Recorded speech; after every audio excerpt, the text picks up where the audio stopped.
Uno, dos. Maranata. Wow. ¿Cómo están ustedes en esta noche? ¿Usando? Amén. Bueno, bienvenidos a otra presentación más de Descubriendo el Apocalipsis. Tu vida nunca será igual. Así que mañana estamos aquí nuevamente a las 7:30 con el tema La abominación desoladora del santuario. Ayer comenzamos con Mateo capítulo 24, donde Cristo nos da unas advertencias sobre los eventos finales y entre esas está la abominación desoladora. Así que mañana vamos a estudiar ese tema tan importante para reconocer e identificar que verdaderamente estamos en esos tiempos. Luego el viernes el tema es: estaré durmiendo o velando para el regreso de Cristo. Cristo dice que necesita que su iglesia esté velando, pero lamentablemente en Mateo 25 dice que la iglesia está durmiendo. ¿Cómo saber si usted está durmiendo o velando? Pues durante esta noche hemos estado hablando de muchas de las condiciones espirituales de la iglesia. Vamos a ver el viernes estudiar la parábola de las 10 vírgenes dentro de un contexto un poco quizás que usted no ha visto anteriormente, para que podamos gozarnos y deleitarnos con eso. Luego el sábado en la mañana el tema es el zarandeo, el fuerte clamor y la gran tribulación. Vamos a dar un repaso de los eventos finales según aparecen en la profecía y vamos a ligarlo con los eventos contemporáneos y cosas que están pasando hoy en día, y vamos a ver cuán cerca verdaderamente estamos y cómo se están cumpliendo todo lo que la profecía nos está advirtiendo. Ahí tendremos una ceremonia bautismal, ¿verdad? El sábado en la mañana, me dice el pastor. Y entonces regresamos a las 6 de la tarde para el último tema, que son las llaves del abismo y el milenio de Apocalipsis. Amén. Vamos a estudiar los últimos 3 capítulos de Apocalipsis con el cierre y el fin del pecado y exactamente todo lo que va a ocurrir antes, durante y después del milenio. El tema de esta noche es las bodas del diluvio. Yo me voy a postrar para pedir la dirección del Señor. Si usted quiere y puede acompañarme, por favor hágalo conmigo.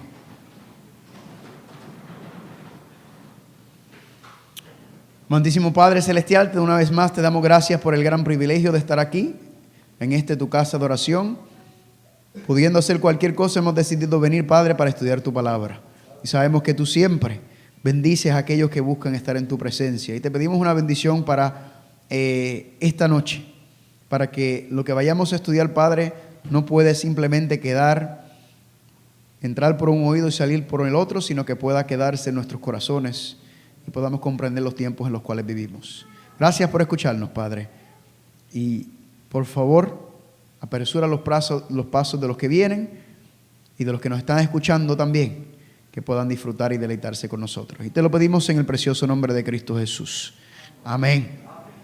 Amén. Muy bien, familia, hemos estado estudiando la última iglesia de la profecía, la iglesia de la Odisea.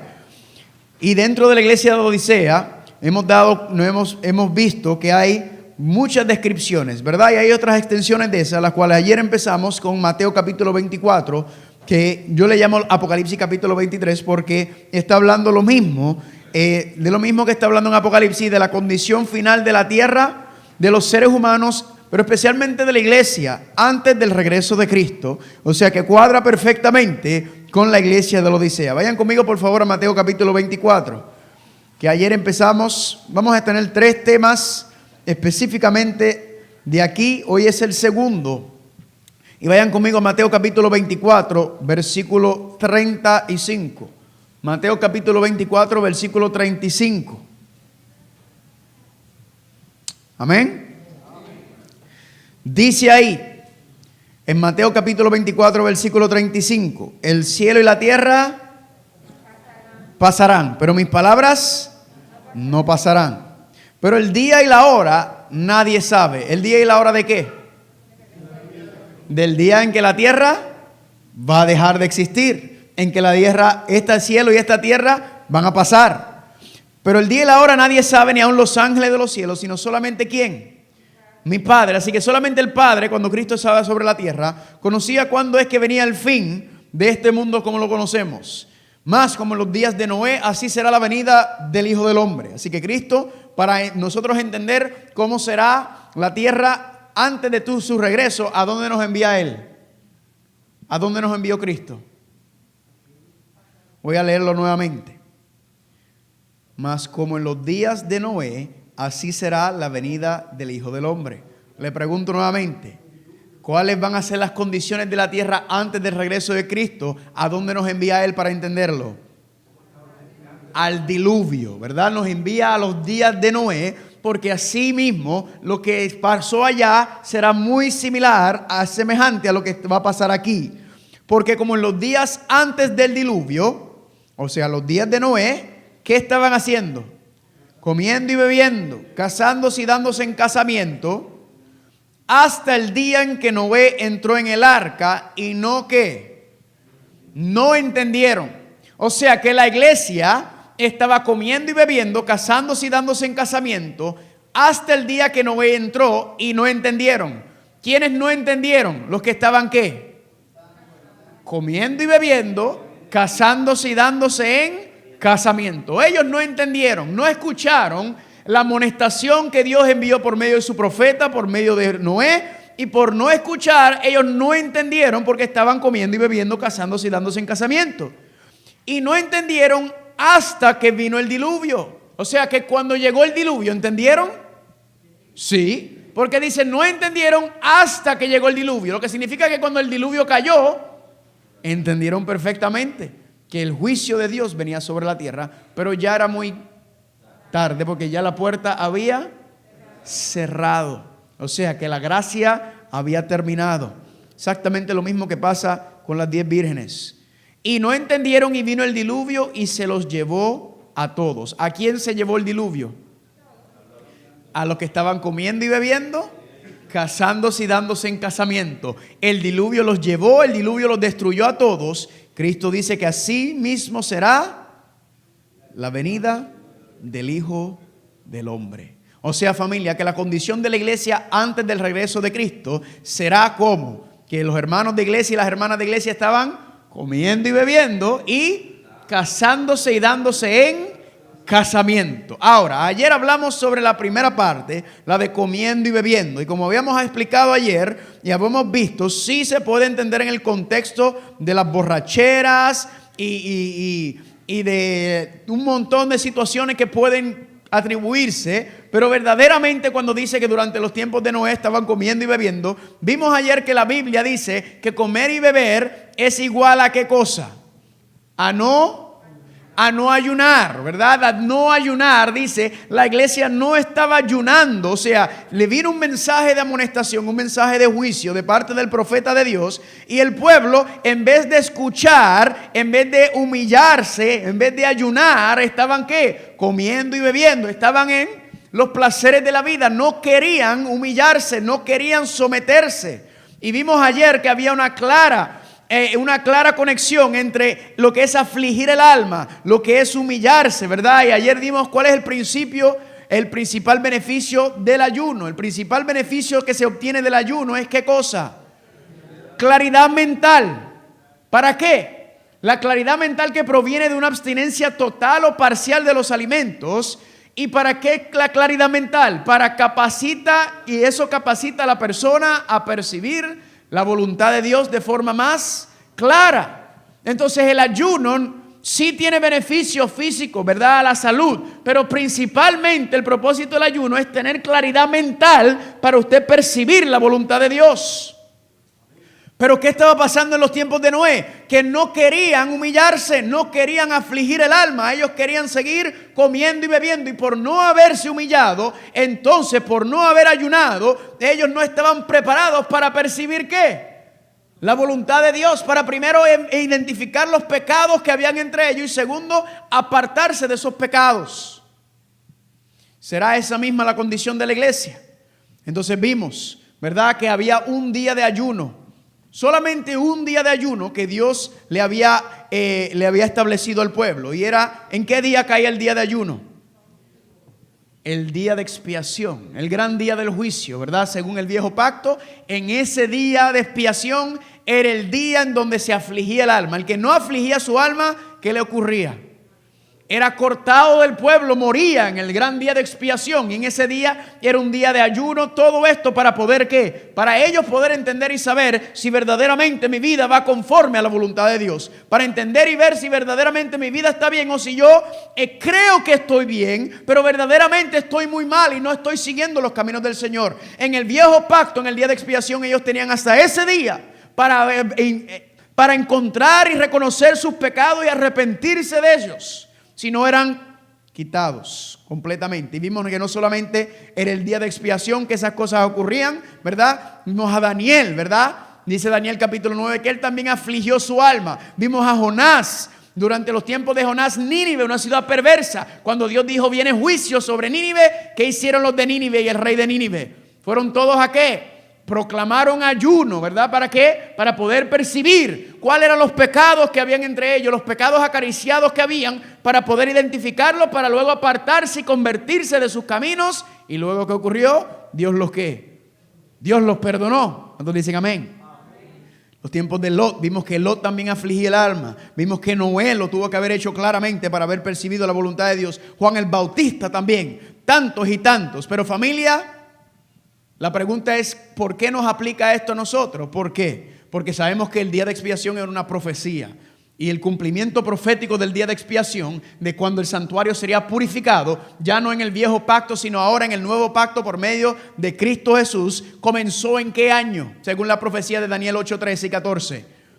En el año 1844. Ya no es un día de expiación, si ahora es el proceso de expiación. Y en ese proceso Dios entonces levanta un pueblo. En ese tiempo Dios levanta por medio de las profecías, por medio de que está establecido en los 7 sellos de Apocalipsis. Dios dice que cuando se abre el último sello, el entendimiento de todos los eventos finales, de todas las profecías, se le iba a dar a ese pueblo que se iba a levantar después del 1844. Nadie dijo amén. Porque todo eso estaba cerrado y sellado. ¿Hasta cuándo? Hasta el tiempo del fin, Dios le dijo a Daniel. Hasta el tiempo del fin cierra el libro, cierra las profecías. No hay entendimiento ni luz hasta después sobre los eventos finales. Pero luego entonces Dios levantó un pueblo, según la profecía, que iba a dar ¿qué? A dar ese mensaje de que comenzó el juicio de Dios y que el fin está cerca. ¿Cuántos dicen amén? Lindo, pero a la misma vez la profecía de los 7 sellos es paralelo a las 7 iglesias. Y así mismo, aunque con el 7º sello se iba a empezar a dar ese fuerte mensaje, ese evangelio eterno, también la profecía dice que esa misma iglesia sería ¿qué? La Odisea. Tibia. ¿Por qué? Porque tiene todo este conocimiento, una iglesia que tiene todo, tanta información, tanta revelación de Dios, pero es una iglesia que está ¿cómo? Dormida. Una iglesia dormida. La iglesia en el tiempo del fin está dormida. Ahora, gracias a Dios que aunque la iglesia está dormida, Dios tiene un remanente. Amén. Dios tiene un remanente que no está dormido, que están despiertos. Amén. Que a pesar de la condición de la Odisea, Dios tiene una iglesia que está ¿qué? Humillándose, consagrándose. No anda comiendo y bebiendo, sino es un pueblo que ¿qué? Que saben los tiempos que estamos viviendo, que están pendientes de esos tiempos y que están ¿qué? Preparándose ellos y preparando a las personas. Miren lo que dice aquí. Conflicto y valor, el libro. Viernes 29 de enero, una sociedad opulenta. Esto es sacado de manuscrito 16, 1895. Miren lo que dice aquí. El pecado del mundo de Noé fue la ¿qué? La intemperancia. El ayuno, ¿sabe qué es el ayuno? El ayuno es la solución a la intemperancia. El ayuno Dios lo estableció para ayudar al pueblo con la intemperancia. Y la intemperancia simplemente es falta de control. Dios establece el ayuno para enseñarle a su pueblo a ser temperante. Dice aquí. El pecado del mundo de Noé fue la intemperancia. Y hoy el pecado de la intemperancia en el comer y el beber es tan marcado que Dios no lo tolerará para siempre. La intemperancia en el comer y el beber está en aumento. Las mesas se colman de toda clase de alimentos para satisfacer ¿qué cosa? el apetito sensual, la carne. El sufrimiento es el resultado lógico de este curso de acción. La fuerza vital del organismo no puede soportar la carga que se le coloca y este finalmente se arruina. ¿Qué es lo que dice la amonestación para la iglesia en el tiempo del fin? Que la intemperancia, si usted no puede controlar su boca, usted no podrá controlar más nada. ¿Usted lo sabe? Y alguna gente, por ejemplo, me dicen: oh, Jesucristo fue tentado en todo, pero Jesucristo, por ejemplo, una vez alguien me dijo, no fue tentado en el sexo. Y yo le dije, ok, yo te voy a mostrar que Jesucristo fue tentado en todo. Pregunta, ¿qué es una necesidad más básica? ¿La comida o el sexo? La comida. Y le doy un ejemplo. Porque Cristo estuvo 40 días sin comer. Y le pusieron, el diablo lo tentó en convertir una piedra en pan, ¿sí o no? ¿Verdad? ¿Y qué fue lo que pasó? Se mantuvo fiel. Ahora, ¿usted se imagina una persona que lleva, por ejemplo, 40 días en una isla desierta?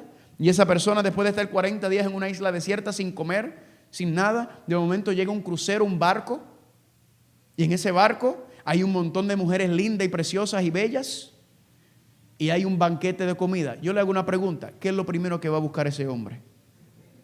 ¿En la comida? Porque la comida es una necesidad, ¿qué? Más básica. Él no tiene ni fuerza para tratar de enamorar a una mujer. ¿Están conmigo? Entonces no me diga que Cristo no fue tentado en todas las cosas. La intemperancia, la falta de control.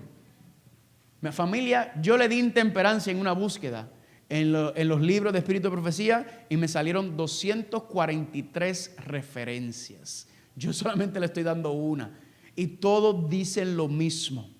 Increíble el llamado que se le está haciendo a la iglesia. ¿Para qué? ¿Para qué? Para que nos consagremos y consagremos nuestras mentes. Pero mientras seamos esclavos de la comida, eso no va a ocurrir. Por eso el ayuno, por eso digo gloria a Dios por el mensaje, amén. Dice aquí, mensaje para los jóvenes. ¿Para quiénes? Pero aplican a todos. La santidad de la salud.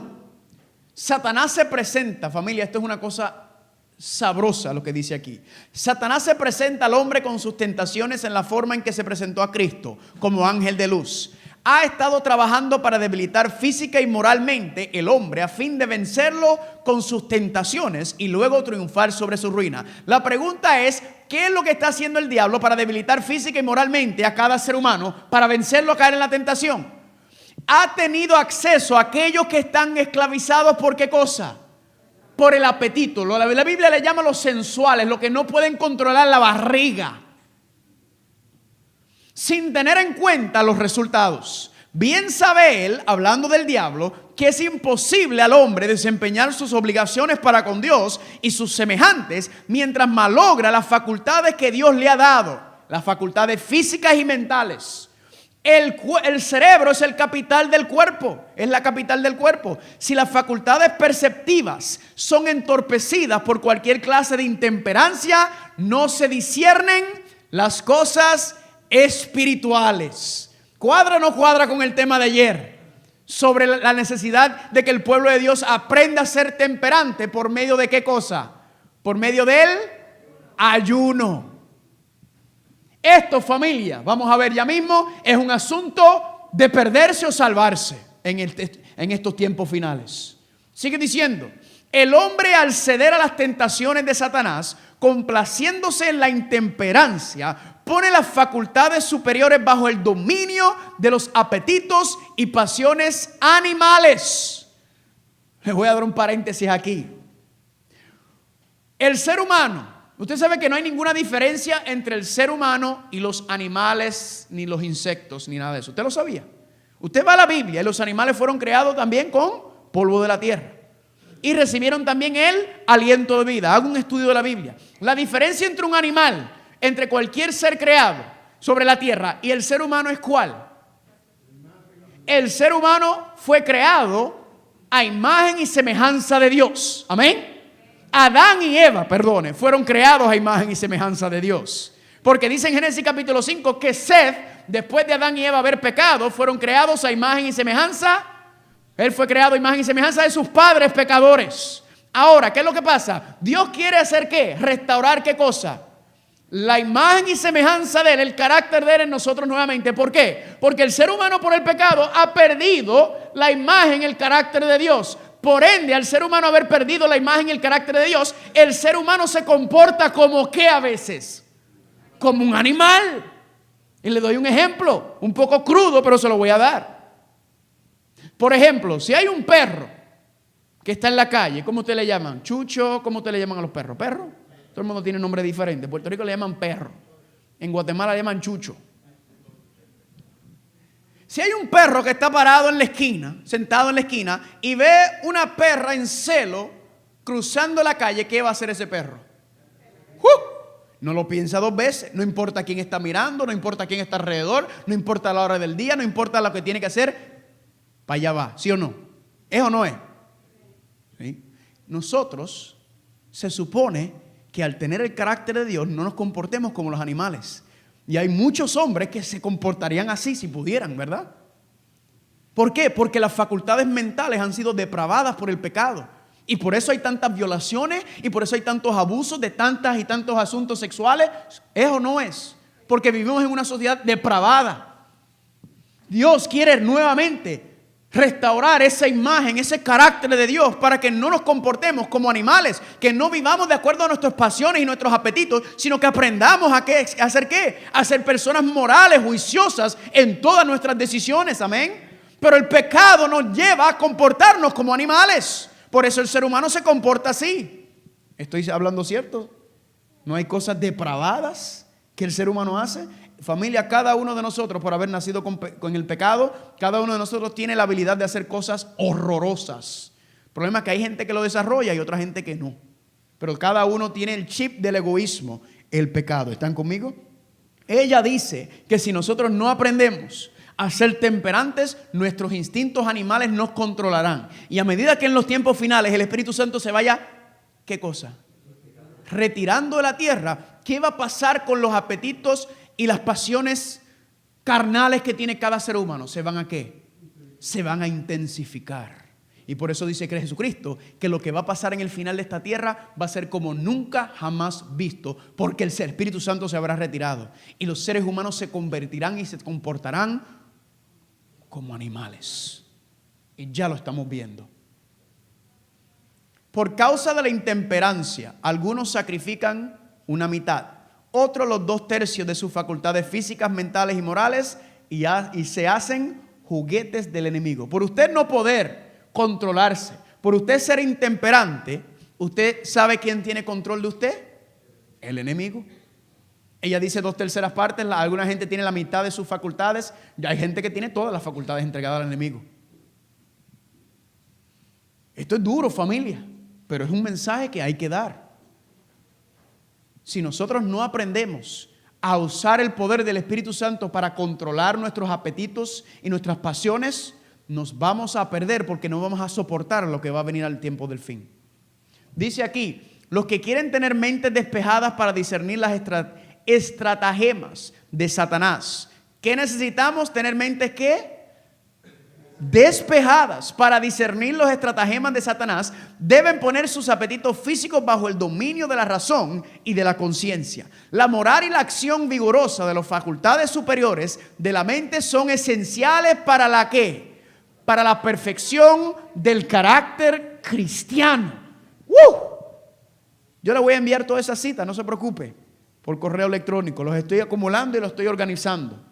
Pero dice claramente que la moral y la acción vigorosa de las facultades superiores de la mente son esenciales para la perfección del carácter cristiano.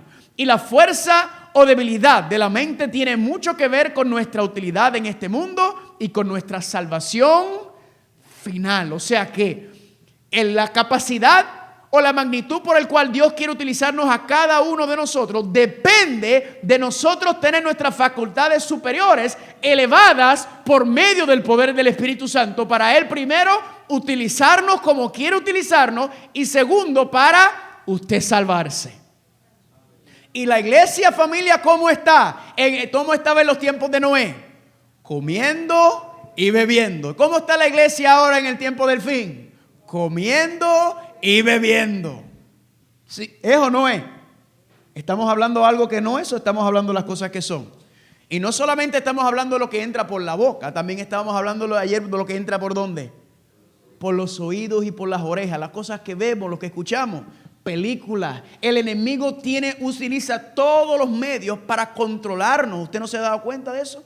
Por eso los jóvenes no pueden dejar de jugar con sus Nintendo y con sus sistemas. Y yo me acuerdo porque cuando yo era joven, yo me pasaba horas toda la noche jugando y no podía parar. Hoy en día es con el teléfono, se pueden pasar horas así con Facebook y con cuanta cosa. ¿Es o no es? Es así, familia. El enemigo nos está bombardeando por todos los medios y nosotros entregándole nuestros hijos en las manos. Me escucho allá atrás, ¿verdad? Alguien que por favor le baje el volumen a eso. Gracias. Familia, ¿qué es lo que te vende la televisión? ¿Qué es lo que te venden todos los medios? El 99.9% que te venden: violencia, sexo, sensualidad, venganza, espiritismo, todas las doctrinas del diablo. Y Dios está llamando a un pueblo a hacer ¿qué? A ser diferente, especial, apartado, para dar ese clamor y llevar ese clamor al mundo. Pero nosotros estamos, ¿cómo estamos? Igualitos. Porque nos da miedo que la gente se burle de nosotros por ser diferente. Nos da miedo que la gente diga: mira esta gente con sus creencias, qué rara.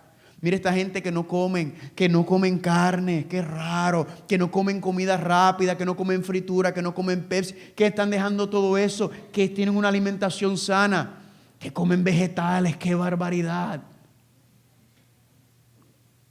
Y nosotros nos avergonzamos de eso, cuando Dios nos está tratando de bendecir, para que podamos ser como Daniel y como sus hermanos, en ser la diferencia en medio de Babilonia, que la gente diga: wow, pero mira estos 4 muchachos, qué tremendos son, qué campeones, que hasta el mismo Nabucodonosor, el rey más poderoso de la tierra, tuvo que reconocer la gloria de Dios por medio del testimonio de Daniel.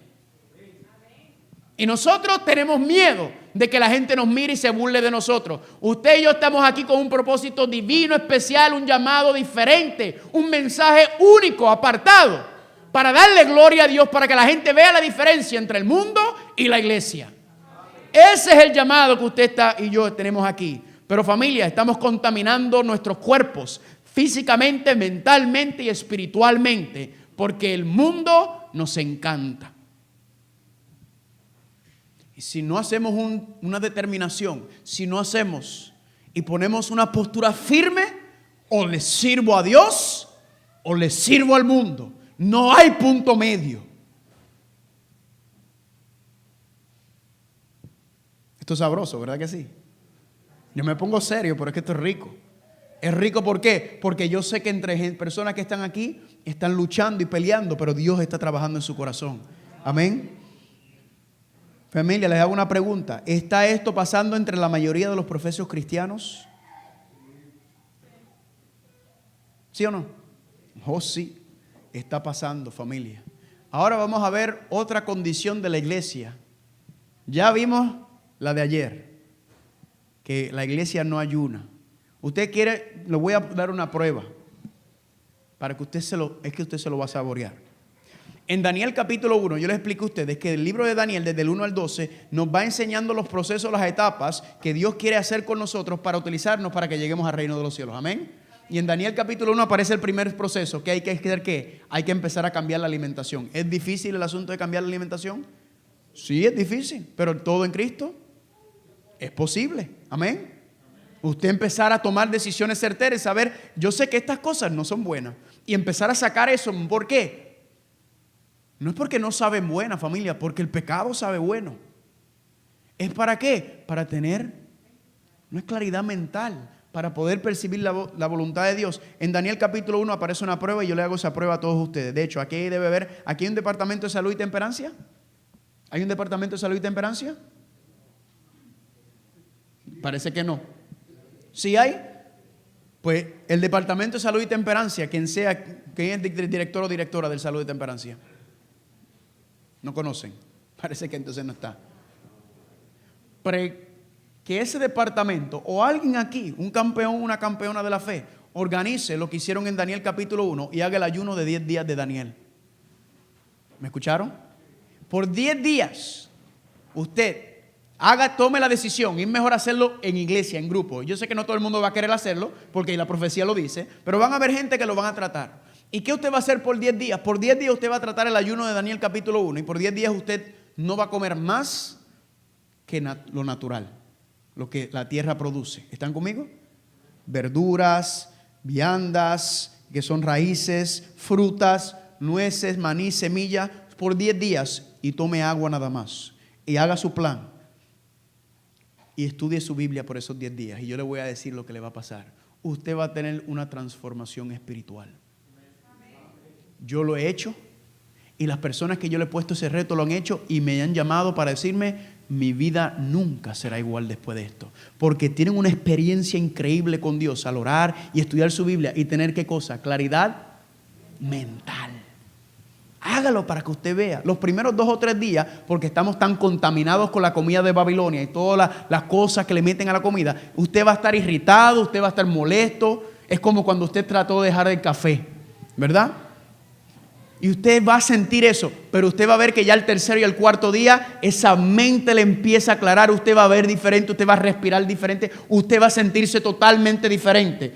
Y cuando usted empiece a orar y a estudiar su Biblia, usted va a notar cómo Dios te habla y la percepción y la claridad mental que vas a tener. Eso es un reto que yo le lanzo a la iglesia. Amén. Háganlo en conjunto y les es más fácil. Vamos a planearlo y vamos y hacer un menú y hacer cosas así. Te prometo que tu vida nunca será la misma después que tú hagas algo como eso. Nunca vas a querer regresar a la comida de antes. ¿Cuántos dicen amén? Candela. Pero ahora vamos a Mateo capítulo 24. Dice ahí, en el versículo 38. Dice: porque en los días antes del diluvio estaban, ¿qué cosa? Comiendo y bebiendo, casándose y dándose en casamiento, hasta el día en que Noé entró en el arca, y no entendieron hasta que vino el diluvio y se los llevó a todos. Así será también la venida del Hijo del Hombre. Dice aquí que en la iglesia, antes de el diluvio caer, la iglesia estaba casándose y dándose en casamiento. Ahora, nadie va a argumentar que casarse y darse en casamiento es malo. Al igual que comer y beber, ¿verdad? El ser humano tiene que comer y beber para vivir. Pero claro, está hablando de algo mucho más profundo de lo que da la primera impresión. Y ahí dice que durante el tiempo de Noé, en la iglesia estaban casándose y dándose en casamiento. Y por estar casándose y dándose en casamiento, no entendieron y vino el diluvio y se los llevó. Ahora, para aclarar qué significa casándose y dándose en casamiento, el hombre se casa en el contexto bíblico y la mujer se da en casamiento. ¿Están conmigo? Ahora la pregunta es, ¿qué era lo que estaba pasando con el matrimonio? ¿Qué era lo que estaba pasando con las bodas en los tiempos de Noé? Que por estar envuelto en este asunto se perdieron. Ahora no estamos hablando de simplemente como hoy en día, ¿verdad? Que hay divorcios, que hay todo tipo de matrimonio. Ahora los otros días mi esposa me enseñó que en Colombia se casaron 3 hombres. O sea, usted está viendo un sinnúmero de perversiones con el matrimonio, pero no estamos hablando de eso. Estamos hablando de que qué era lo que estaba pasando con el matrimonio en la iglesia en los tiempos de Noé. Así que para ir y entender qué era lo que estaba pasando, ¿a dónde tenemos que ir? A los tiempos de Noé. Vayan conmigo, por favor, a Génesis capítulo 7. Génesis capítulo 7. Porque la explicación, ya sabemos que en la iglesia no estaba ninguna preocupación por humillarse ante el Señor. Era una iglesia que estaba viviendo desenfrenado en sus apetitos, no tenía ningún interés de servir al Señor. Ellos querían seguir disfrutando y deleitándose y vivir la vida loca, como dirían algunos, ¿verdad? Génesis capítulo 7, no tenía ningún interés de humillarse, de hacer ningún sacrificio para que Dios pudiera hablarle, sino que ellos querían seguir en esa vida y no escuchar la amonestación que envió Dios por medio de su profeta. Familia, exactamente lo mismo está pasando con nosotros. Dios nos ha enviado a su profeta para darnos amonestaciones y el pueblo, ¿qué está haciendo? No quieren escuchar. Por eso dice Apocalipsis capítulo 12, versículo 17, que el diablo está irado con la mujer. Le fue a hacer guerra. ¿A quién? A la mujer, a la remanente de la simiente de ella. Los que guardan, ¿qué cosa? Los 10 mandamientos de Dios, y tienen ¿qué cosa más? El espíritu de profecía. ¿Sabe que hay hermanos y hermanas dentro de nuestra iglesia que le hace la guerra al testimonio de Jesús, al espíritu de profecía? Y cuando usted, escúcheme bien, si usted le está haciendo la guerra al espíritu de profecía, usted le está haciendo la guerra a Dios. Porque dice ahí que el dragón está airado y le hace la guerra a los que guardan los mandamientos y tienen el espíritu de profecía. Así que si usted le está haciendo la guerra a la abuelita, usted está del lado del diablo. Ay, eso es un tema para otro día. En Génesis capítulo 7, ¿qué aparece? ¿El qué? El diluvio. La pregunta es, ¿por qué Dios envió un diluvio? Tenemos que ir antes del 7 para que nos explique por qué Dios envió el diluvio. ¿Por qué, familia? Porque lo que pasó ahí es lo mismo que va a pasar aquí antes del fin. Dice Génesis capítulo 6, versículos 11 y 13. Y se corrompió, ¿qué cosa? La tierra delante de Dios, y estaba la tierra llena de ¿qué? Llena de violencia. Miró Dios la tierra, y aquí que estaba corrompida, porque toda carne había corrompido su camino sobre la tierra. Dijo pues Dios a Noé: he decidido el fin de todo ser, porque la tierra está llena de violencia a causa de ellos, y aquí que yo lo destruiré con la tierra. Dice aquí que la razón por la cual Dios envió un diluvio es porque la tierra estaba llena de ¿qué? De violencia. Ahora la pregunta es, ¿por qué estaba la tierra llena de violencia? ¿Qué fue lo que pasó? Que la tierra estaba llena de violencia. Génesis capítulo 6, versículo 5. Le damos un poquito más para atrás. Vamos en reversa para entender qué fue lo que pasó y por qué está pasando. Génesis capítulo 6, versículo 5. ¿Están ahí? Y vio el Señor que la maldad de los hombres era mucho sobre la tierra, y que todo designio de los pensamientos del corazón de ellos era de continuo solamente hacia ¿qué? Ahora sabemos por qué la tierra estaba llena de violencia y por qué Dios envió un diluvio. Dios envía el diluvio porque los seres humanos la tierra estaba llena de violencia, y la tierra estaba llena de violencia porque ¿qué? Porque los pensamientos de cada uno de ellos era solamente hacia ¿qué cosa? Hacia la maldad. Usted va a notar que el tema de hoy tiene que ver con el tema de ayer también. Pregunta, ¿la tierra está llena de maldad y de violencia hoy en día? Pero todavía no hemos llegado al colmo de los días de Noé. Estamos en ese camino. Ahora, el diluvio vino porque la tierra estaba llena de violencia. La tierra estaba llena de violencia porque los pensamientos de los seres humanos eran solamente hacia la maldad. La pregunta es, y no está hablando solamente del mundo, acuérdense que el mensaje es primordialmente para la iglesia. ¿Qué era lo que estaba pasando en la iglesia que había tanta maldad? ¿Por qué? Porque lo contrario a la maldad es el amor. Cristo dice que en el tiempo del fin la maldad será ¿qué?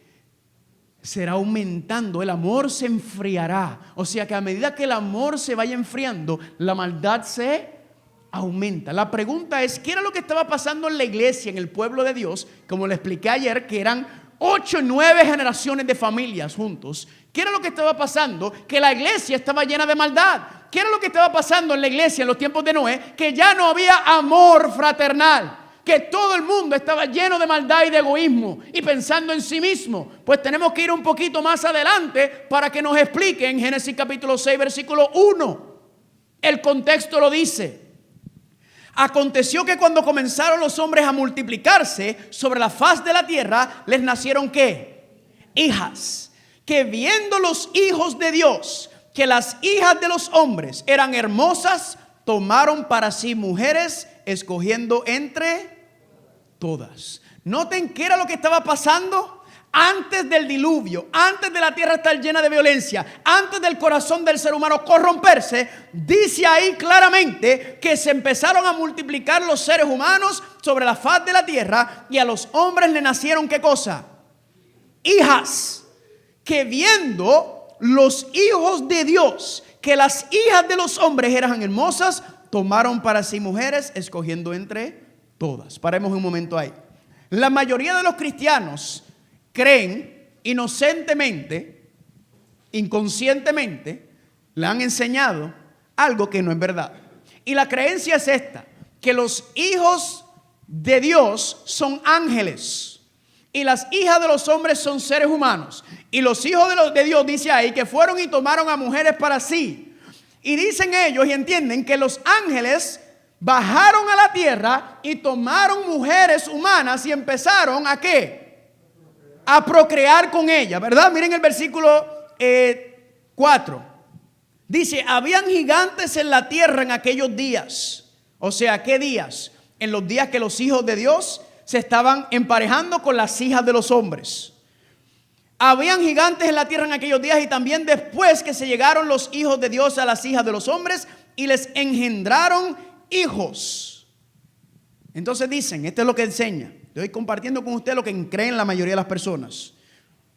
Creen que los hijos de Dios son los ángeles que vinieron a la tierra, vieron a las mujeres humanas qué lindas eran y los ángeles entonces las tomaron, se casaron con ellas y de ahí entonces nacieron los gigantes. ¿Están conmigo? Ahora, yo le voy a mostrar a usted que eso es una gran mentira, lamentablemente.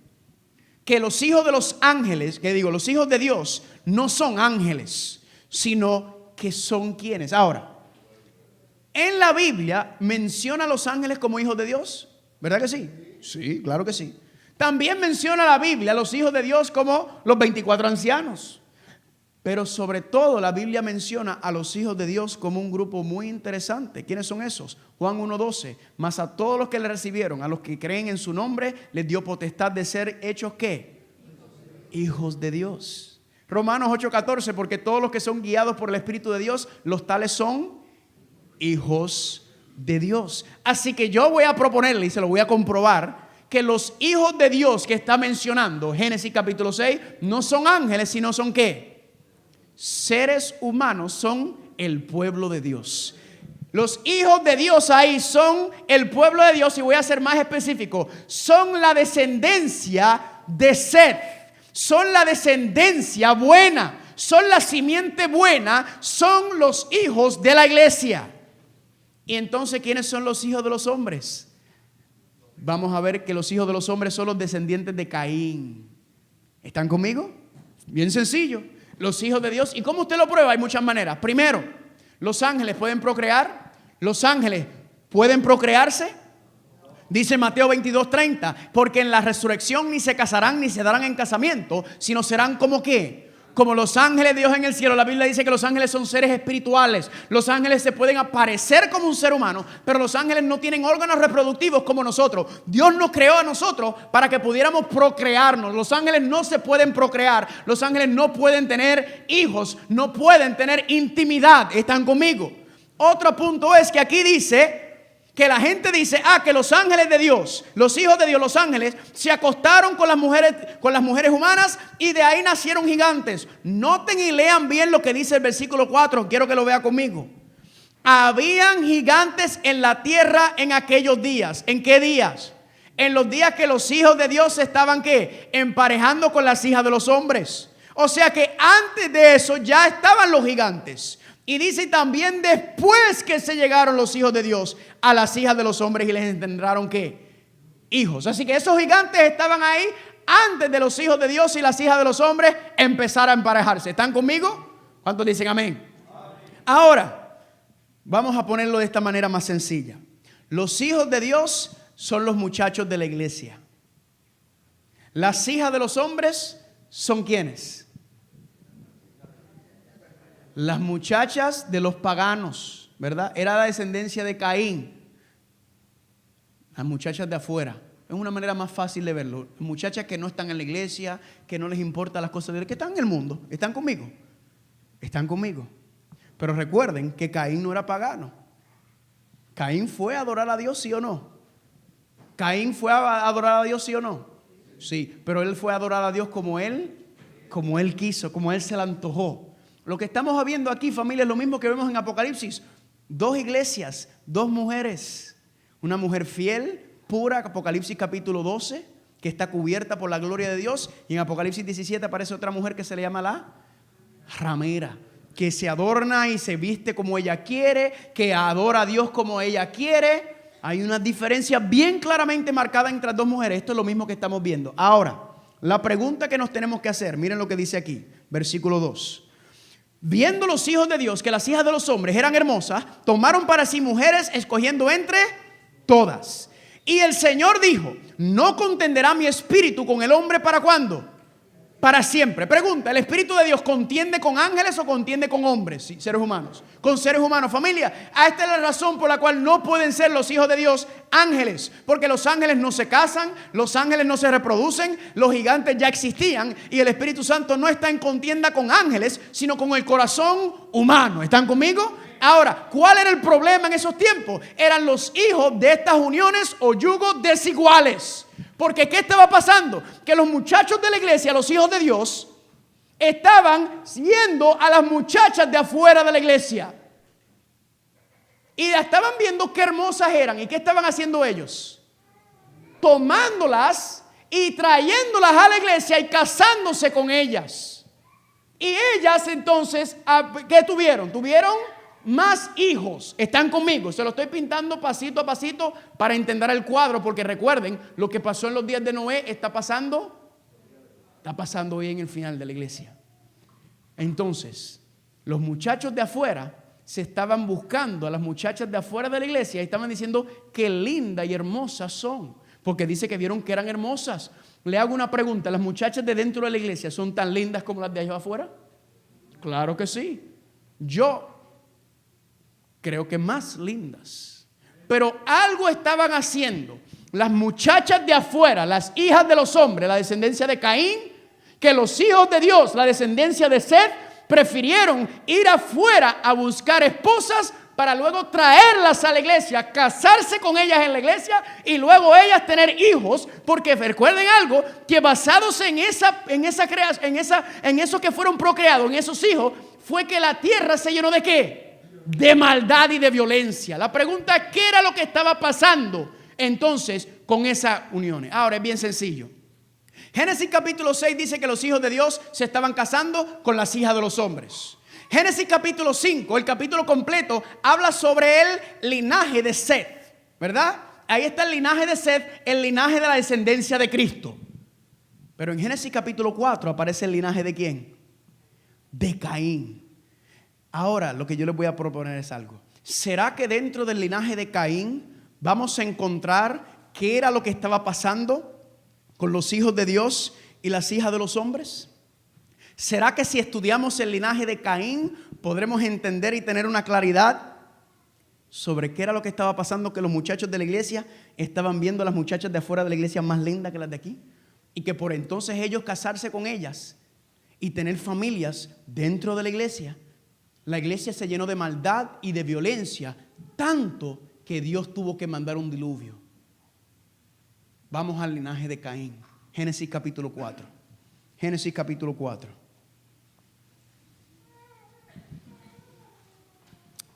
Génesis capítulo 4. Vamos a empezar en el versículo 17. Aquí aparece el linaje de Caín. ¿Qué era lo que tenían esas muchachas tan diferente, las muchachas de los hijos de los hombres, a las hijas de Dios dentro de la iglesia? Y conoció Caín a su mujer, la cual concibió y dio a luz a Enoc. Y no es el Enoc que se fue al cielo con Dios. Y edificó una ciudad y llamó el nombre de la ciudad del nombre de su hijo Enoc. Y a Enoc le nació Irad. E Irad engendró a Mehujael. Y Mehujael engendró a Metusael. Y Metusael engendró a Lamec. Y Lamec tomó para sí, ¿cuántas? 2 mujeres. El nombre de la una fue Ada y el nombre de la otra fue Sila. ¿Qué es lo que estamos viendo en el linaje de Caín? Que ya, ¿qué está ocurriendo? Hay una perversión en el plan de Dios. ¿Es o no es? Dios creó a Adán y a Eva, matrimonio entre un solo hombre y una sola mujer. ¿Qué es lo que sucede en el linaje de Caín? ¿Qué hace Lamec? Tomó 2 mujeres. Así que ya en el linaje de Caín está haciendo ¿qué? Pervirtiendo el plan de Dios. Sigue diciendo. Y a Ada, que fue una de las mujeres que tomó Lamec, dio a luz a Jabal, el cual fue padre de los que habitan en tiendas y crían ganados. Y el nombre de su hermano fue Jubal, el cual fue padre de todos los que tocan ¿qué? Arpa y flauta. Pregunta: ¿hay problemas en la iglesia cristiana con la música? Sí, eso no es nada nuevo. ¿Eso viene de cuándo? Del linaje de Caín. Ya estamos viendo también perversión musical. Están utilizando la música de manera inapropiada. Y miren lo que van a ver aquí en versículo 22. Y Sila también dio a luz a Tubal-Caín, artífice de toda obra de bronce y de hierro. El bronce y el hierro es ¿para qué? Para la idolatría y para la guerra. Pregunta: ¿estamos viendo la perfección del plan de Dios por medio del linaje de Caín? Oh, sí. Ahora, familia, ¿y la hermana de Tubal-Caín fue quién? Naamá. Ahora, usted sin darse de cuenta, acabamos de leer el nombre de 3 mujeres. ¿Por qué eso es importante? Porque si usted nota el linaje de Seth, no se menciona una sola mujer. Pero en el linaje de Caín se mencionan 3 mujeres. ¿Y por qué eso resalta? Bien importante. Porque en el hebreo el nombre refleja carácter. En el hebreo el nombre refleja personalidad, refleja quién tú eres. Ahora, si usted estudia los nombres de esas 3 mujeres, ¿cuáles son las 3 mujeres que se mencionan en el linaje de Caín? Versículo 19, Ada, Sila, y versículo 22, ¿a quién? A Naamá. La pregunta es, si nosotros buscamos los nombres de esas 3 mujeres, ¿será que podremos identificar el por qué los hijos de Dios, los muchachos de la iglesia, estaban mirando a las muchachas que estaban fuera de la iglesia y las estaban tomando a ellas para esposas, trayéndolas a la iglesia para casarse y seguir procreando y creando familias dentro de la iglesia, lo que llevó a la iglesia a pervertirse, a que la tierra se llenara de maldad y que Dios tuviera que destruirla? ¿Será que ahí vamos a encontrar la clave? Pues yo le voy a decir que sí. Miren qué interesante lo que significan los nombres de estas 3 mujeres. Y usted me va a decir a mí si no se cae de la mata esto. Ada significa adorno, ornamento. Sila significa sombrear, pintar. To move and turn, o sea, movimientos sensuales. Y Naamá significa placer, sensual, coqueta, sexy, poca ropa y o ropa apretada. Muchos se están riendo. Ahora le voy a preguntar, ¿qué era lo que tenían las hijas de los hombres, que son las que están fuera de la iglesia, que los hijos de Dios, que son los que están dentro de la iglesia? ¿Qué era lo que tenían ellas, que dice Génesis capítulo 6, que eran hermosas y que las estaban tomando, trayéndolas a la iglesia y casándose con ellas? ¿Qué era lo que tenían las muchachas de afuera de la iglesia? Estaban adornadas, estaban pintadas. La música tenían ¿qué? Movimientos sensuales. Y Naamá, placenteras sexuales, coquetas, sexy. Yo estaba en la iglesia donde dice, ay, mi hija se ve tan sexy hoy. Y en mi mente reprende al diablo. Porque la palabra sexy es la palabra sexo. Así que cuando usted quiere verse sexy, usted sabe lo que está vendiendo. Las muchachas de la iglesia, ¿qué pasaba? Estaban como. Esa era la proyección de ellas. ¿Están conmigo? Ahora, le hago una pregunta. ¿Qué usted cree que estaban haciendo las hijas de Dios, las que estaban dentro de la iglesia, que estaban diciendo, espérate un momento, que todos los hombres de la iglesia están yendo al mundo a buscar a sus esposas y trayéndolas aquí? ¿Qué ustedes creen que hicieron las hijas de Dios? Empezaron a ayunar y a afligir el alma para que el Señor tuviera un reavivamiento entre su pueblo y ellos pudieran darse cuenta del error que estaban cometiendo al casarse con mujeres de fuera de la iglesia para traerlas dentro de la iglesia. No. ¿Qué fue lo que empezaron a hacer las hijas de Dios? Empezaron a adornarse, a pintarse, a estar con movimientos sensuales y a vestirse de manera como sensual, sexy, con ropa apretada, poca ropa. ¿Por qué? Porque ahora tienen que competir con las de afuera que acaban de entrar a la iglesia. ¿Y qué fue lo que pasó, familia? A base de esto, la iglesia se fue corrompiéndose. Esto es lo que pasó, familia. Cuando usted estudia las escrituras hebreas, algo muy interesante sucede. Fornicación, adulterio y prostitución, espiritualmente hablando, siempre está ligado a la idolatría. Y la idolatría, todos los casos en la Biblia, la idolatría está relacionada con tres cosas: con la música, no la música apropiada, con los adornos, ídolos, y con la sensualidad y la sexualidad. Están viendo el cuadro que nos está pintando esto. Le hago una pregunta ahora. Jesucristo dice, así como en los días de Noé, dentro de la iglesia, así será en el tiempo del fin. Le pregunto, ¿estas cosas están pasando dentro de la iglesia hoy en día? Oh, sí. ¿Y qué ha pasado con el pueblo de Dios? Nosotros que seamos, se supone que seamos un pueblo distinto, diferente, que diéramos el ejemplo. Pues familia, recuerden una cosa. Dios no nos ha llamado a ser como el mundo. Dios nos ha llamado a ser diferente. Dios nos ha llamado que el mundo se comporta de una manera, pero aquí adentro es que esto es un lugar santo. Tu cuerpo ya no te pertenece a ti. Tu cuerpo es que ¿de quién? Le pertenece a Dios. Es santo. Y Dios le dice al pueblo, no quiero que me anden como los de allá. Cuando usted viene al Señor, el Señor te acepta como tú eres. ¿Cuántos dicen amén por eso? Dios no pone condiciones para usted venir a Él. Pero cuando usted viene al Señor, el Señor ahora va a hacer un cambio en ti. El Señor va a limpiar y purificarte. El Señor va a ir sacándote las conductas aprendidas, las modas aprendidas, las cosas del mundo, y a traerte aquí y decirte, tú eres mi joya especial. Tú eres mi tesoro, mi bebé. Y yo quiero utilizarte para tú dar testimonio a los de allá afuera de lo que eres. Pero ¿qué está pasando con la iglesia? Según la profecía y según lo que estamos viendo hoy en día, que la gente viene, los traemos aquí y ¿qué? No exigimos, no le decimos, no le mostramos que Dios quiere hacer de ti una criatura nueva. Dios quiere limpiarte y purificarte.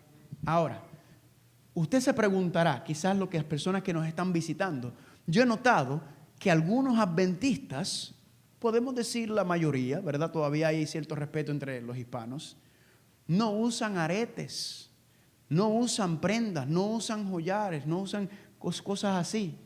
¿Por qué? Pues familia, ¿es por qué? Porque cuando Dios creó al ser humano, Dios no nos adornó.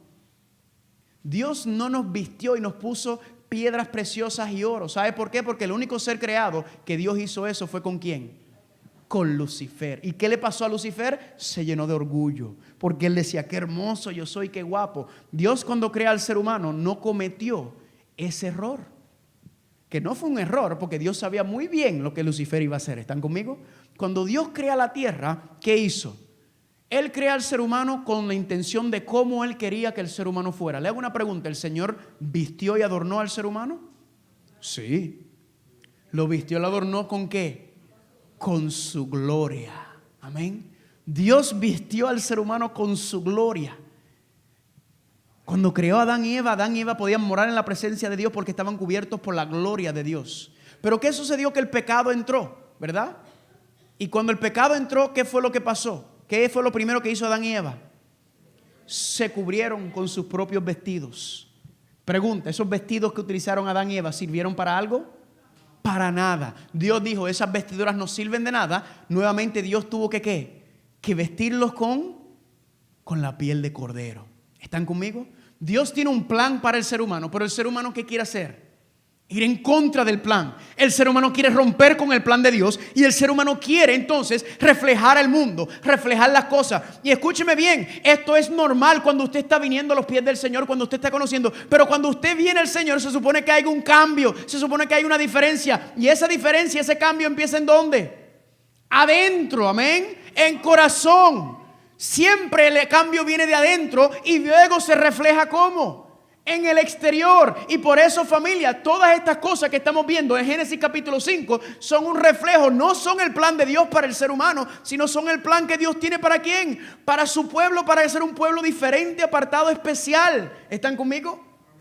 Y no solamente en eso, en las vestimentas, en todo lo que hacemos. Se supone que seamos un pueblo santo diferente. Pero ¿qué pasó después de ahí? ¿Cayeron en dónde? En Egipto. ¿Y qué fue lo que le pasó al pueblo de Dios en Egipto? ¿Se acostumbraron a qué? A la idolatría de Egipto, ¿sí o no? Se acostumbraron a las modas de Egipto, a la comida de Egipto, a todas las costumbres de Egipto. Y cuando salen de Egipto, ¿qué tiene que hacer Dios? Salen de Babilonia, salen del mundo. ¿Qué tiene que hacer Dios? Limpiarlos. Porque Dios dice, así como ustedes están, no puedo así. ¿Y qué pasó? Tan pronto Moisés subió 40 días a estar con el Señor. ¿Qué hicieron ellos? Recurrieron a sus deseos carnales, a lo que ellos conocían que era ¿qué? La idolatría. ¿Y qué hace Dios? Pregunta, familia, ¿se molestó Dios sí o no con esto? Oh sí, se molestó Dios. ¿Y qué fue lo primero que Dios mandó a hacer? ¿Qué fue lo primero que Dios le dijo a ese pueblo? Acompáñenme a Éxodo capítulo 32. Acompáñenme a Éxodo capítulo 32. Éxodo capítulo 32. Porque recuerden, lo mismo que pasó con el pueblo de Dios en Egipto, Dios los tuvo que sacar de Egipto y pasarlos por el Mar Rojo, llevarlos al desierto para luego entrar a la tierra prometida. Es lo mismo que Dios tiene que hacer con cada uno de nosotros. Nos tiene que sacar de Egipto, nos tiene que sacar de Babilonia para luego limpiarnos y purificarnos y prepararnos para vivir en su morada santa en el reino de los cielos. Dice Éxodo capítulo 33. ¿Están ahí? ¿Cuántos dicen amén? El Señor acaba de encender su ira contra el pueblo por la ¿qué? Por la idolatría del pueblo. Porque tan pronto Moisés se le fue, regresaron a sus viejas costumbres, regresaron a su viejo modo de ser. ¿Y qué dice el versículo 1 en el capítulo 33? El Señor dijo a Moisés, anda, sube de aquí tú y el pueblo que sacaste de la tierra de Egipto, a la tierra del cual juré a Abraham, Isaac y Jacob, diciendo, a tu descendencia la daré. Y yo enviaré delante de ti al ángel y echaré fuera al cananeo, al amorreo, al eteo, al fereceo, al heveo y al jebuseo. Dios le dice a Moisés, ahora que he limpiado y sacado a los idólatras, ahora voy a ¿qué? Ahora voy a acompañarte. Pero mira lo que dice. Versículo 3. A la tierra que fluye leche y miel, pero yo no subiré en medio de ti, porque eres pueblo de dura cerviz, no sea que te consuma en el camino. Versículo 4. Oyendo el pueblo esta mala noticia, vistieron luto y ninguno se puso sus ¿qué? Porque ¿qué pasaba? Trajeron las costumbres de ¿qué? Las costumbres de Egipto. Y Dios dijo, ustedes son un pueblo apartado, especial. Ustedes no se van a comportar como se comportan los que no me conocen, los que no saben de mí. Ustedes son míos y ustedes tienen que reflejar mi gloria, no las costumbres del mundo. Y le dijo, versículo 5, porque el Señor había dicho a Moisés, di a los hijos de Israel, esta es palabra de Dios, vosotros sois pueblo de dura cerviz. En un momento subiré en medio de ti y te consumiré. Quítate pues ahora tus ¿qué? Tus atavíos, esa es la palabra hada, tus adornos, para que yo sepa lo que he de hacer contigo. Entonces los hijos de Israel se despojaron de sus atavíos desde el monte Horeb. Pregunta, ¿Dios los aceptó sí o no?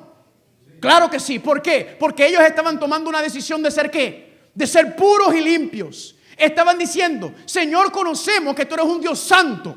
Y nosotros ya no vamos a andar como el mundo. Nosotros ya no vamos a andar como en Egipto, en Babilonia. Sino nosotros sabemos que tú nos estás llamando a consagrarnos y a ser un pueblo especial, santo y apartado. ¿Y qué fue la evidencia del cambio de corazón de ellos? ¿El cambio de qué? El cambio exterior. ¿Están conmigo? El cambio empieza adentro y se manifiesta exteriormente. Ellos se arrepintieron y la evidencia fue que ¿qué? Se cambiaron sus vestidos, se cambiaron la ropa sensual de Egipto, se cambiaron todo eso y empezaron a verse de manera más ¿qué? Más prudente. Amén. ¿Cuántos dicen amén? Y mire lo que le dice el Señor en el capítulo 34. En el capítulo 34, mira lo que le dice el Señor. Esto es ahora, Dios dice, ok, ahora están preparados para entrar a la tierra prometida. Mira lo que le dice. Versículo 10. 34:10.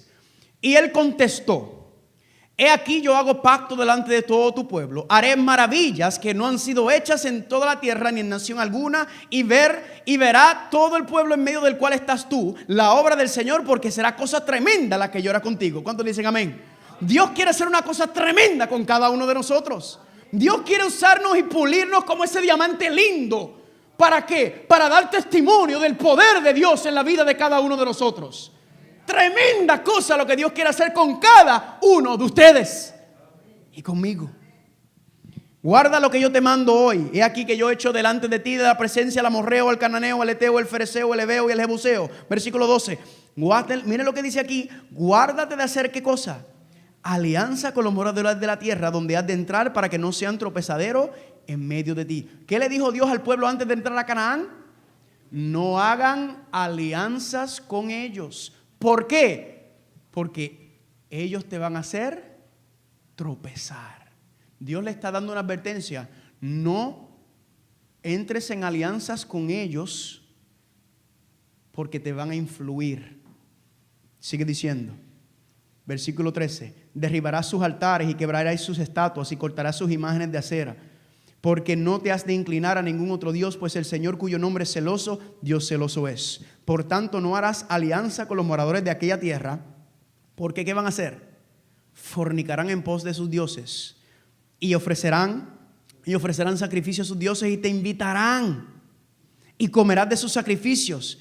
Y el versículo 16, o tomando de sus hijas para tus hijos y fornicando sus hijas en pos de sus dioses, harán fornicar también a tus hijos en pos de los dioses de ellos.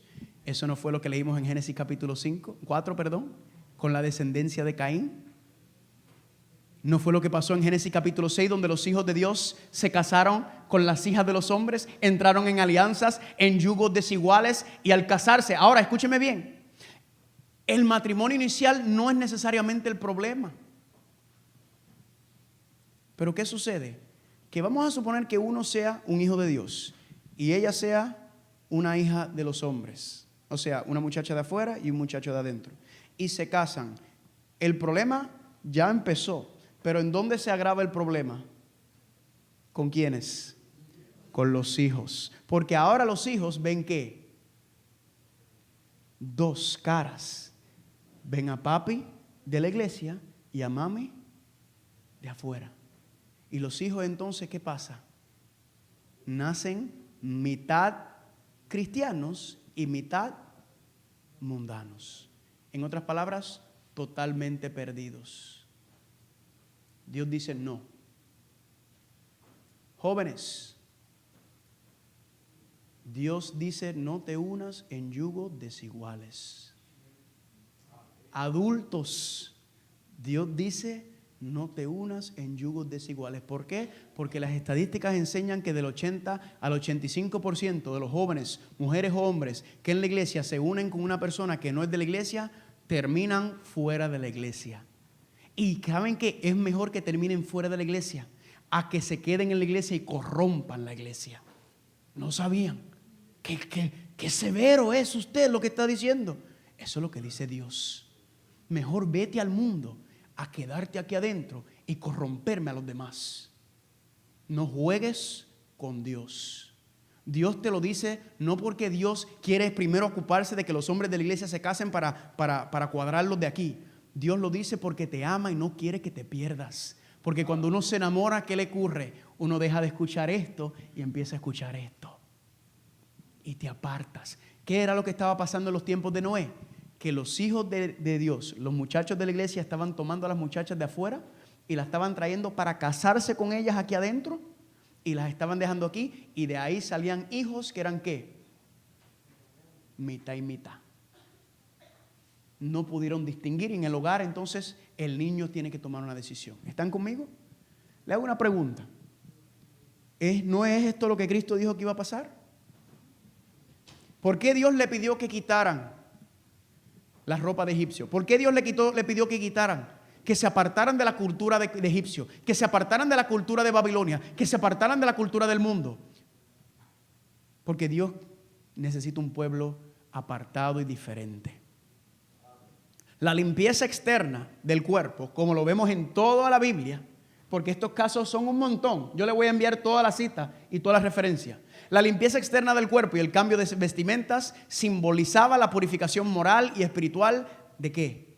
De la mente y el corazón. Cuando hay un cambio aquí adentro, usted ya no viste como vestía antes, usted no come como antes, usted no hace las cosas que hacía antes, usted no veía las cosas que hace antes. Se supone que, como hemos visto hasta ahora, el Espíritu Santo entra dentro de ti y empieza a cambiar tus gustos, empieza a cambiar tu percepción, empieza a cambiar tu forma de ser, amén. Y la evidencia de eso es que se ve un cambio en tu vida, es que la gente nota ese cambio. Y familia, ese cambio ocurre adentro, pero se manifiesta ¿cómo? Externamente. Se supone que nosotros seamos la diferencia al mundo, pero lamentablemente la profecía nos enseña que cada vez nos queremos parecer más al mundo. Y dice Deuteronomios 14:2, porque eres pueblo santo al Señor tu Dios, y el Señor te ha escogido para que le seas un pueblo ¿qué? Único de entre todos los pueblos que están sobre la tierra. Al usted venir y llamarse adventista del séptimo día, usted está tomando un voto. Usted está tomando un voto de decir, yo no voy a ser como el mundo, porque el ser adventista es un llamado diferente, es un mensaje diferente, es un pueblo diferente en todos los sentidos. Y sabe que mucha gente escuchan el mensaje adventista y dicen, qué duro es muy severo. No, lo que pasa es que usted todavía no se ha dejado derretir por Cristo. Porque cuando usted se enamora del Señor y usted ve lo que el Señor le está pidiendo, es porque el Señor te ama y quiere hacer algo diferente. Mucha gente que conozco me dice, yo no estoy preparado para este mensaje. Yo le digo, no te preocupes, vendrá tu momento en que verás, entenderás el mensaje. Quizás ahora no es tu momento, pero lo vas a entender. Usted y yo estamos aquí hoy porque Dios tiene un propósito profético con esta iglesia.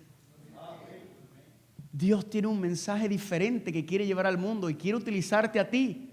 Quiere utilizarte a ti. Pero ¿cómo me puede utilizar a mí? Si yo me parezco, y le voy a decir algo. Yo no estoy inventando, esto es fácil para usted decirlo, pastor, porque usted nació en la iglesia y usted pues nada de eso. Pues le voy a decir algo. Yo lo que llevo son 10 años en la iglesia.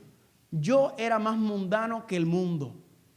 Tengo tatuajes, tenía aretes por todas partes, estaba en todas las cosas del mundo, ahí estaba yo envuelto. Pero cuando vengo a la iglesia adventista, de estar estudiando muchas otras iglesias y escucho este mensaje y me doy cuenta que Dios quiere un pueblo único, especial, apartado, que esto no es ningún pueblo diferente, cualquiera. ¿Saben qué? Yo empecé a hacer cambios en mi vida y me fui quitando todo eso. ¿Saben por qué me los quité?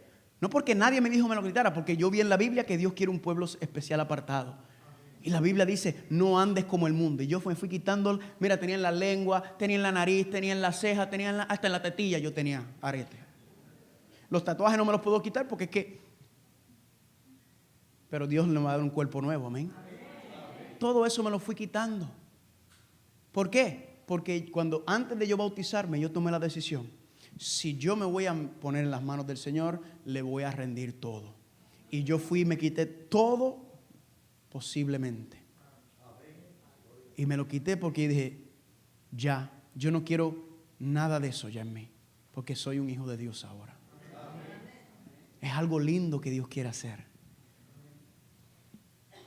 Familia, ahora vamos a hacer, para terminar, un contraste entre los matrimonios de Génesis capítulo 6, que ya vemos que estaban, ¿qué? Eran yugos desiguales. Y vamos a ver estos 3 muchachos. Escúcheme bien. Estos 3 muchachos que están aquí, 3 muchachitos que ninguno pasaba de 20 años, como les dije ayer. ¿Era ayer o anteayer? Se lo dije, no me acuerdo. 3 adolescentes fueron castrados, fueron arrancados de su familia, eran príncipes, o sea, vivían lo mejor en Jerusalén. Fueron quitados de su familia, castrados, caminaron desnudos más de 600 kilómetros de Jerusalén a Babilonia. Eso era para haber negado a la fe en Cristo, era para haber negado su religión. Luego entonces de haber hecho eso, los pasaron por la Universidad de Babilonia, los trataron de imponer a comer la comida de Babilonia. Pero pregunta, ¿se contaminaron con Babilonia?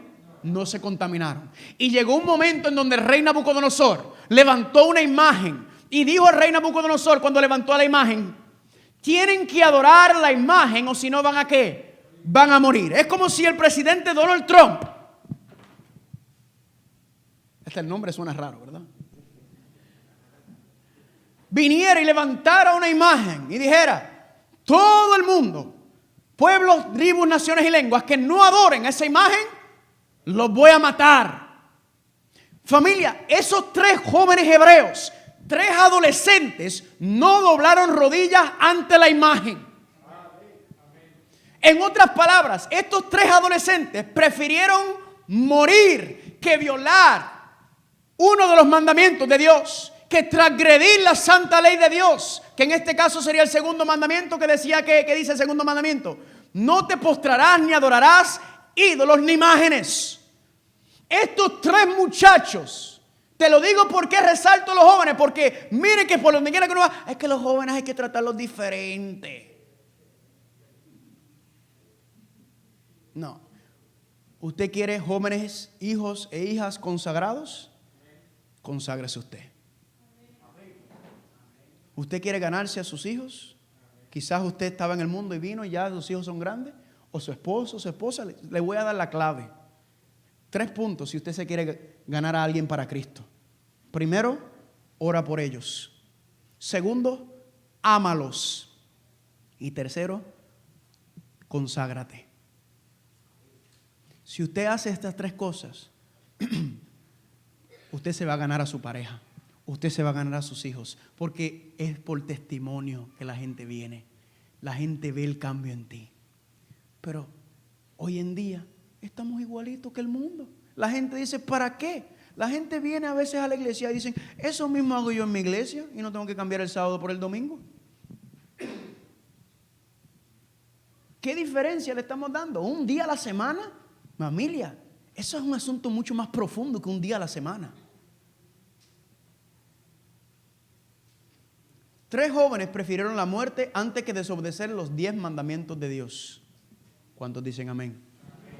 Dice Apocalipsis capítulo 14, versículo 12, que ahí está la perseverancia o la paciencia de los santos, los que guardan ¿qué cosa? Los mandamientos de Dios y tienen la fe de Jesús. ¿Por qué guardan los mandamientos? Porque tienen la fe de Jesús. ¿Por qué se pueden mantener firmes ahí? Por la fe en Jesús. Ahora le voy a decir algo. 3 años llevaban en Babilonia.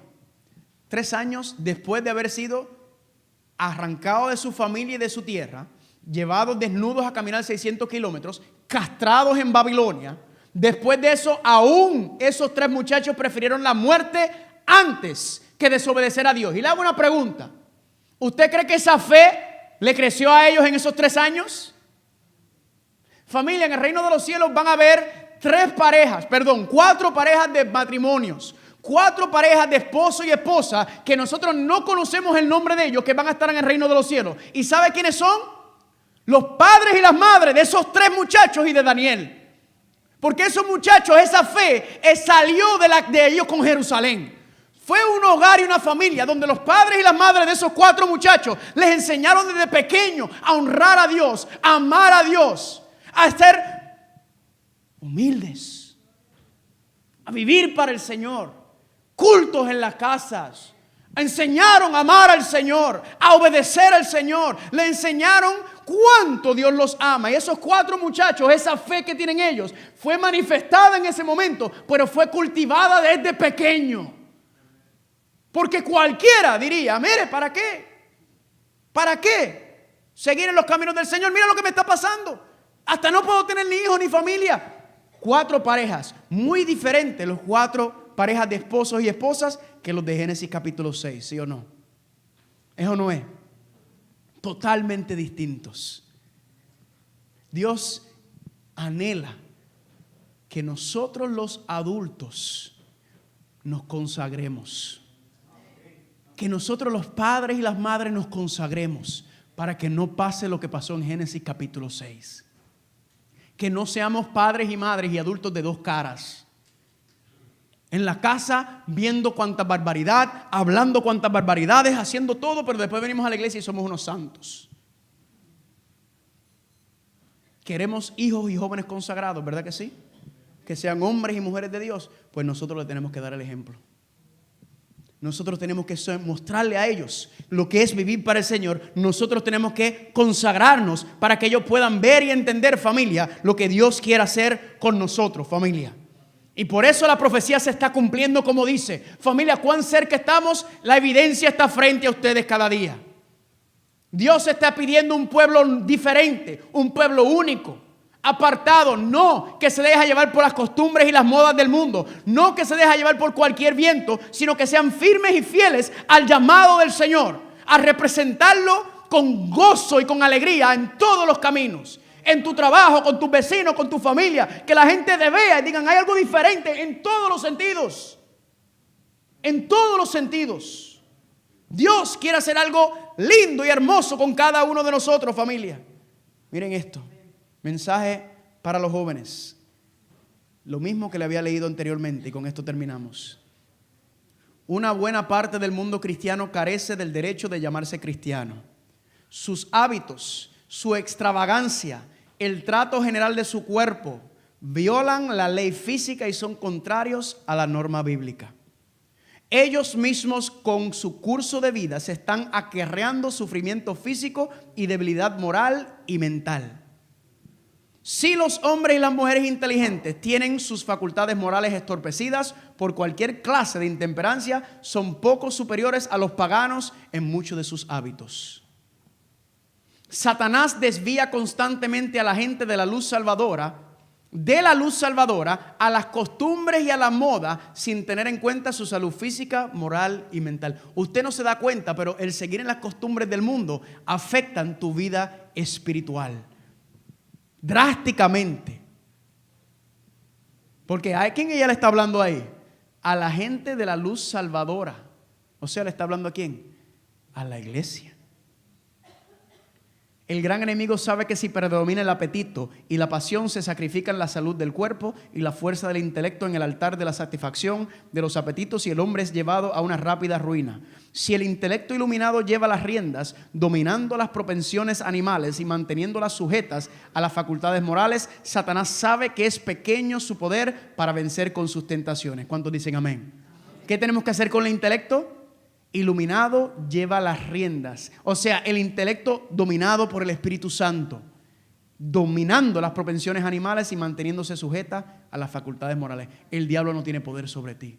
Y notan cómo ella liga el asunto del apetito con el asunto de las modas y las vestimentas y todo. ¿Por qué? Porque, familia, en sí todas esas cosas no tienen nada, ¿verdad? Son simplemente adornos. Pero espiritualmente hablando son un reflejo de que todavía estamos muy aferrados al mundo.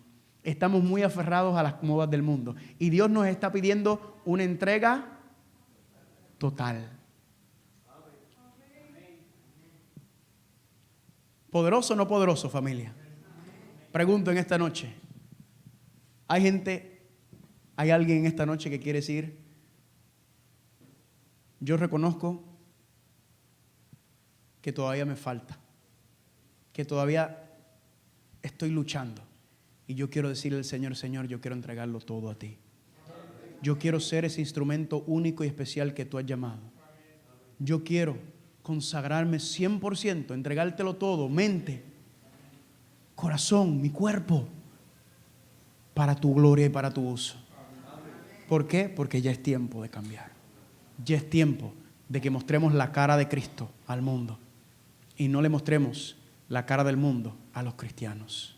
¿Hay alguien en esta noche que quiere decir, yo quiero? Póngase en pie. Yo soy el primero en esta noche que les confieso que hay cosas que yo todavía tengo que cambiar en mi vida.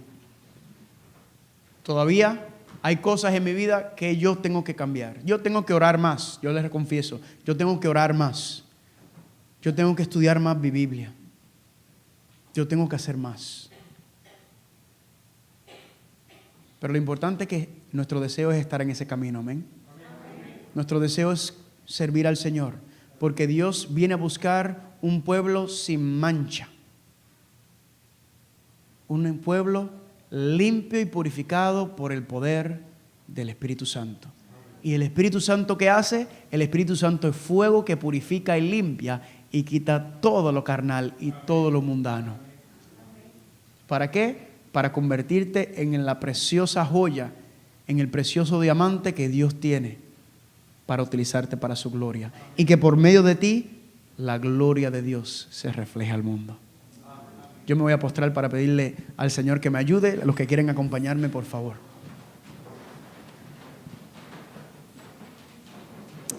Padre Santo, te damos gracias por la bendición de estar aquí hoy.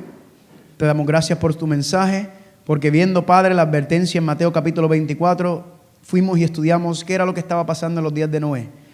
Y lamentablemente, Padre, la iglesia había bajado sus estándares. La iglesia no estaba manteniéndose firme en la verdad, sino que estaba permitiendo y bajando, haciendo concesiones con las personas que estaban entrando. Y así se bajó el estándar, se bajó la altura del evangelio y se empezó a corromper la iglesia. Padre, no permitas que eso ocurra con nosotros. Sabemos que las cosas parece que están decaídas, que se están, pero sabemos que la iglesia está en tus manos. Que la iglesia militante no es la iglesia triunfante y que muy pronto se recibirá sobre esta tierra un derramamiento del Espíritu Santo, de la lluvia tardía, para levantar a un fiel cuerpo remanente. Pero esos solamente serán aquellos que se han consagrado, que se han entregado totalmente, que se han apartado de todo.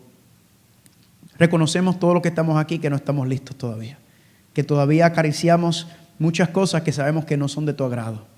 Ayúdanos para ir limpiando ese camino, Padre. Ayúdanos a consagrarnos más cada día, a estudiar tu Biblia más, a orar más. Ayúdanos a ir cambiando nuestras tradiciones alimenticias. Ayúdanos a cambiar las cosas que estamos haciendo. Padre, si hay algo en nuestra forma de vestir, en las cosas que escuchamos, en cómo nos llevamos, que tu Santo Espíritu pueda cambiar eso, Padre. Para que podamos estar listos, para que cuando venga el llamado, salir a predicar en el fuerte clamor. Gracias, Padre, por esta oportunidad. Sabemos que no es un mensaje fácil, pero sabemos que tú no eres carnicero, sino tú eres cirujano. Tú cortas para sanar, para limpiar y para que podamos ser ese pueblo idóneo que tú quieres venir a buscar.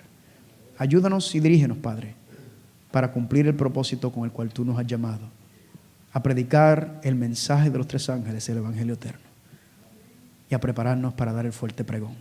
Y todo esto te lo pedimos en el nombre de Jesús. Amén. Que el Señor los bendiga, familia.